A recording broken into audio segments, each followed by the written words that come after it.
We keep hearing how important preparedness and cybersecurity is, especially in the maritime transportation system. But what does that mean? Here's a few tips on how to do just that in plain language. Hello, and welcome to Squall Strategies Captain's Logs, your best source for maritime industry updates and analysis. I'm Lauren Began, founder of Squall Strategies, a boutique law firm specializing in federal regulatory analysis, including FMC mock audits and reviews, advice and consultation on potential regulatory impacts to your business, foreign tariff and trade expertise, general maritime consulting, and any other maritime-related matters that you need help with. For more information, go to www.squallstrategies.com. So today we're talking about baseline best practices for cybersecurity preparedness. So, cybersecurity. Where do we start? As we all know, the maritime industry is notoriously a paper-based industry. Truckers present pieces of paper at the gate. Heck, even the bill of lading, essentially the legal document for freight and shipping details that also serves as the shipment receipt, is paper-based. So then why are we talking about cybersecurity in maritime? Because even paper-based industries need to protect themselves. And as we know, we're not entirely paper-based, and potentially not paper-based for very long. Digitizing the industry is potentially around the corner, but that's a video for another day. So I plan to cover cybersecurity over many different videos as we continue on in this topic, but let's ease into this discussion and just start with some of the basics. Sometimes cybersecurity can really feel intimidating, and it is. It's a funky language with strange terms, and everything all feels very conceptual. But remember, the maritime industry can feel that way too to outsiders. So let's start. Let's start with the basics, best practices, stuff that can apply to all industries, but certainly maritime as well. So first off, there's a relatively new agency who puts out best practices information in the cybersecurity world. It's the Cybersecurity and Infrastructure Security Agency, CISA, C-I-S-A. They're worth following, by the way, if you don't. So last week, they released a very helpful infographic that outlines 4 basic steps to keep yourself cyber safe. 1, turn on multi-factor authentication. 2, update your software. 3, think before you click. And 4, use strong passwords. So let's break this down. Turning on multi-factor authentication. What is this? So you know how sometimes you get a text with a code after you've entered your password? That's what this is. It's basically providing another way to authenticate that you are who you say you are and you're trying to access the software or whatever program you're trying to get into. Seems simple. It's very effective. The director of CISA actually recently, Jen Easterly, joined CBS and said that multi-factor authentication can actually reduce your chance of getting hacked by 99%. And it can actually block 100% of bot attempts, cyber computer attempts. So it's simple. You just get some sort of a text message, some sort of a secondary authentication, and you can block out 99%.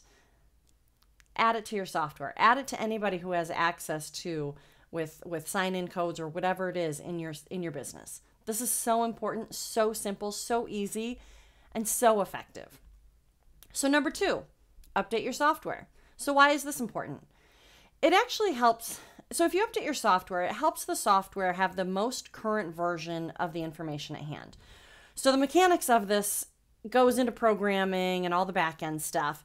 But all we really need to know is that when your software is updated with any regularity, all of the most recent information that we have about hackers, all of their new tactics, all of their new methods, gets programmed into that software so that it can recognize it and block it.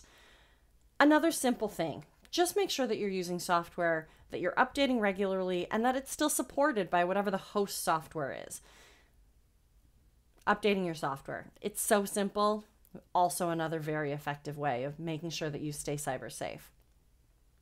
Think before you click is number 3. So we're all fairly familiar with phishing attempts. Remember, this is the PH version, phishing. This comes to us as emails with invoices attached. You're kind of thinking, you know, I don't do any business with this company, or I didn't think that we were at the invoice stage. Why are they sending me an invoice? So first off, hold up. Check the email for spelling mistakes. This is one of the most This is one of the most simple ways of recognizing a phishing attempt. If there's spelling mistakes, or if the language just doesn't seem to flow, if it doesn't seem professional, it's probably not. Trust your gut on that. So here's how you can start checking that email. Once you get that suspicion, start checking. Don't start clicking, but start checking.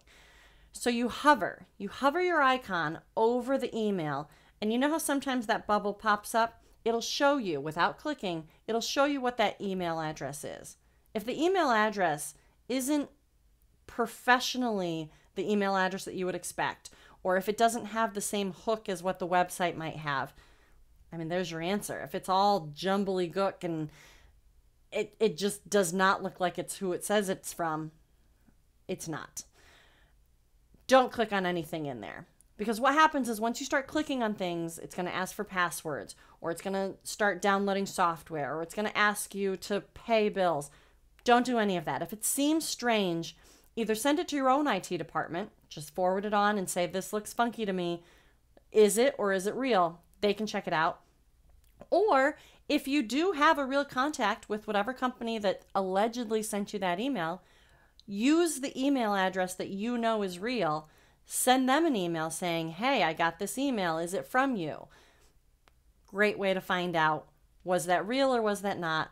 And a great way to protect yourself. You have just taken the steps to make sure that you don't bring down your entire company.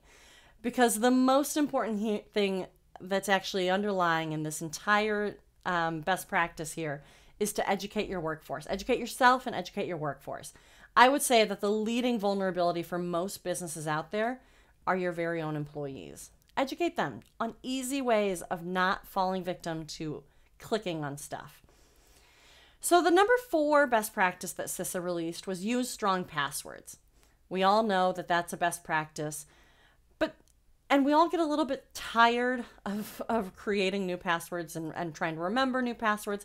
But here's the thing. Make them long, make them full of special characters if they allow it. Use a money sign for an S, use a hashtag as an H, whatever you can do to add some complexity. And really, if you do forget your password and if you have to reset it, that's okay too. Because although it's not listed on one of the best practices, it's a good practice to change your passwords periodically. It helps create changeover with that password. It helps you to create new passwords so that you're not using the same password over and over again. I know that it's a pain, but if it keeps you safe and it's a small price to pay for, I'm going to tell you, having your system get hacked and go down is a way bigger pain than trying to create a new password or remember your password. So, in the Maritime Transportation System, we have both IT, which is mostly what we're talking about here, information technology, and OT, operational technology.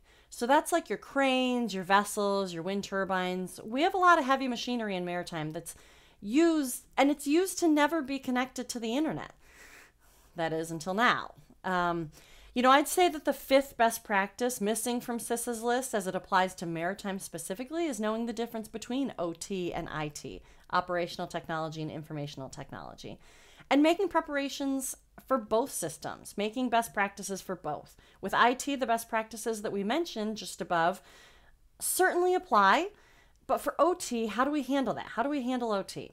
So at the most basic level, don't share passwords. For systems that are connected to the internet, make sure that each user has their own login and make sure that they're given access to only what they should be given access to. You may hear of zero trust frameworks where the systems don't trust anything inside or outside or even connected to each other.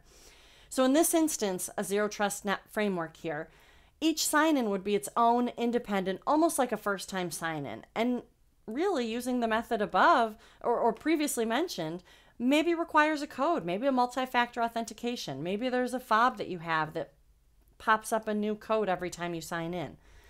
This is a piece of that. This is how all of it starts to play together. Remember, it can seem a little intimidating, but if you start to break it down, it's pretty simple. You just want to make sure that you're protected.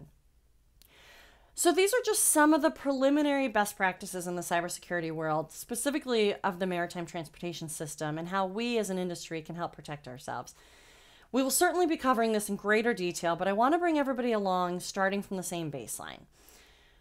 So these 4 best practices that CISA released and understanding, maybe even do your own research. What is IT? What is OT? How do they interplay? You know, when I think of OT, I actually kind of think of Jurassic Park, and you know, at the end when they're playing with all of the security systems and the actual locking mechanisms. You know, that's things that maybe used to not be connected to the internet that now are.